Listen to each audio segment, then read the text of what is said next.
दस्तक दे रखी है जो निमोनिया से नजर आ रही है। आज जो जानकारी है वो बताई जाती है कि यूरोप, अमेरिका, ये चीन की बीमारी पहुंच चुकी है। अमेरिकी सेनेटरों ने बैन की मांग की है, चीन यात्रा पर रोक लगाने की मांग है। आपको यह भी जानकारी देते गए कि अमेरिका समेत 9 देशों में भी केस मिल रखे गए रहस्यमयी निमोनिया के मामले। चीन, अमेरिका समेत कनाडा, फ्रांस, वियतनाम, सिंगापुर, दक्षिण कोरिया, स्वीडन और स्विट्जरलैंड में भी पाए गए।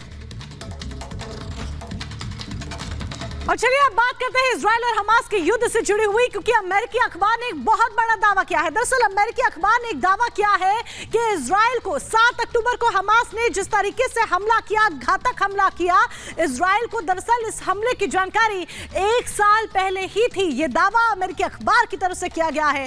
पूरी डिटेल्स इस रिपोर्ट के जरिए देखिए।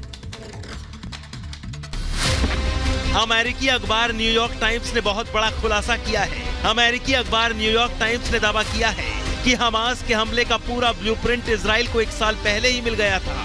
यानी अमेरिकी अखबार दावा कर रहा है कि इजरायली सेना को यह जानकारी थी। न्यूयॉर्क टाइम्स के इस दावे के मुताबिक इजराइल के मिलिट्री लीडर्स 7 अक्टूबर 2023 के हमले को लेकर हमास की प्लानिंग से जुड़े दस्तावेज मिले थे, लेकिन इजरायली सेना और खुफिया अधिकारियों ने जानकारी को यह मानकर खारिज कर दिया कि हमास के लिए इस हमले को अंजाम दे पाना बेहद मुश्किल होगा। इजराइल ने इस दस्तावेज को जेरिको कोड नाम दिया था। इसी दस्तावेज की अनदेखी के कारण इजराइल को अपने इतिहास में अब तक की सबसे बड़े अटैक का सामना करना पड़ा। अमेरिकी अखबार न्यूयॉर्क के इस खुलासे के बाद सवाल ये खड़ा हुआ है कि ये इजराइल की चूक है या फिर बहुत बड़ी लापरवाही, और इस अनदेखी का जिम्मेदार कौन है जिसकी वजह से 1400 इजरायलियों को अपनी जान से हाथ धोना पड़ा। Bureau report, Republic Bharat.